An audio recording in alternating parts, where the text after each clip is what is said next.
Mo, giving you Hi. the fans an update here today. We are at Faversham Town on a derby day, on Valentine's Day nonetheless. Yes. So happy Valentine's Day to you and the ones you love. Bit weird, but yeah. No, and the ones you love. And the sun's shining. It's so weird, isn't it? It feels like after all of this rain as well, Yeah. it's been... So there's no better place to start really than we've had loads of postponements, haven't we? We haven't had the start to the year that we wanted. We have won a game and drawn a game, and we had a friendly last week. How do you see that? I thought really difficult for Reece and the guys.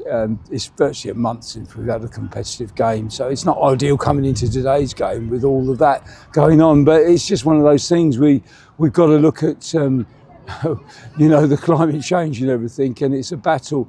We've lost a game to rain for the first time for 3 years, and that hurt, and it was borderline whether it was playable as well. So, and in my day it would have been played, I'm sure. But it's difficult. It's very hard for a team to win professional, semi-professional league with grass these days, because it is a disadvantage. Any team with an all-weather pitch can make sure suddenly we're 4 games behind everybody. So and it is financially as well. So for teams without an all-weather pitch to win this is something special, I think. It feels like that. And we'll go straight onto it. We've had an update with our lights. Yeah, the lights were put in about 14 years ago, and they've been really good. They've never had a complaint and never had any problems with them. But as time marches on, it's a 4-column system, which is very difficult to get the spread. No, we haven't had any problem with the illumination. It's been fine. We've always been well above the bottom. But what happens is, after a period of time, some perform a bit worse. And it's not the fact that they're a bit lower, it's the fact that the gap between the high and the low is so bad that it causes glare.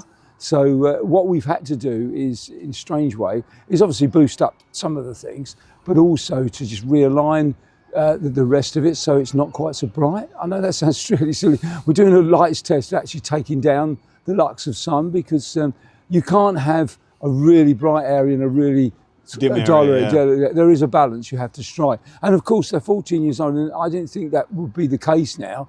But we can't get parts now for this. So on top of actually getting the lights, which we get a licence now for the next 2 seasons, but before we kick a ball next season, we should have in place LEDs, which is a vast expense. We've put in for the grant, which has been agreed in principle. We've done the usual 3 quotes, and we've picked the best one we can.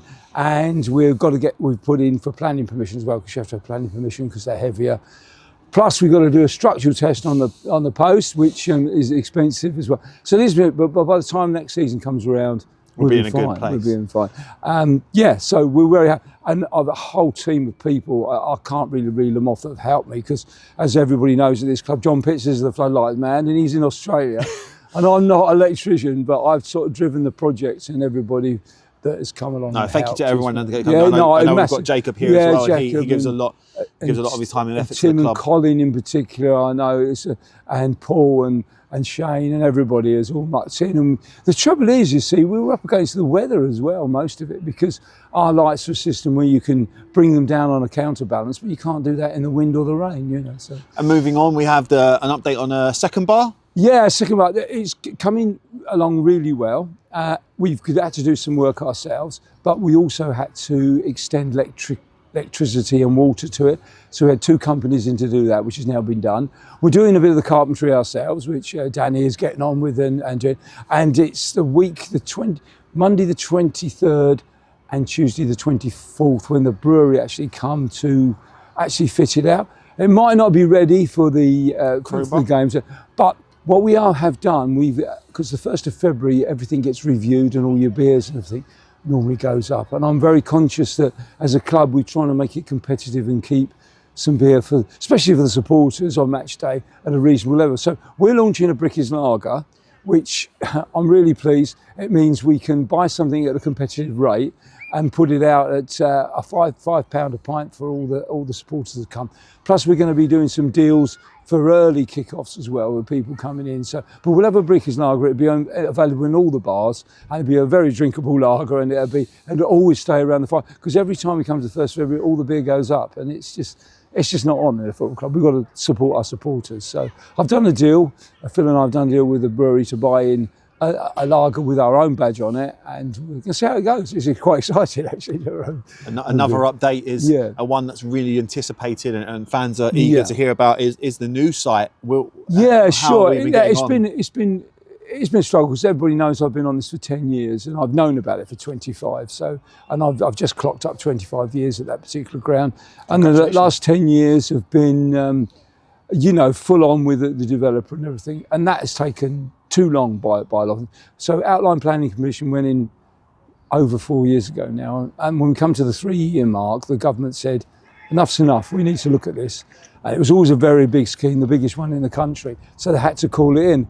And then we're supposed to have had 6 months of inquiry, which went on to 9 months. So that finished now the end of October. And now we're three months into the actual inspector, the government appointed inspector, making a report to the government and the government making a decision. Now, I know a lot of people in this over the last 10 years and local politicians and things are thinking about the summer. Talking obviously the developer and all the stakeholders, the landowners that I know very well now, they're thinking it could be Easter. So I'm putting my bet on the early one if I can.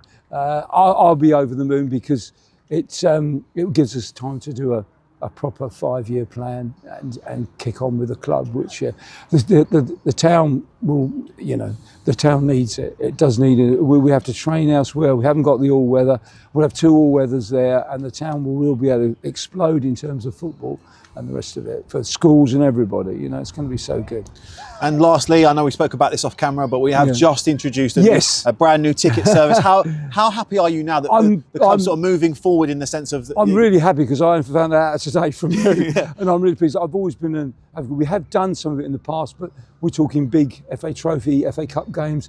We're talking Sheppey at home, Faversham at home. We've done it from time to time, but not as professional as we're doing it now and as solidly as well. I think it's a great thing. And when we have used it, touched on it in the past, it's been of a big advantage. And I'm hoping that the Sheppey game on the 2nd of March will be massive game, massive swell derby, just like today is as well. Yes. So last question from me, as we're here at Faversham, how are you feeling about today's big derby? Yeah, I'm feeling quite positive, but it's gone. We've been truncated with that great run. I mean, since Reece has come in and 12 games unbeaten is phenomenal. But like everything, you need that consistency playing every week, and you can play the odd friendly. You can do this. So, bit of a disadvantage for us. We were away from home.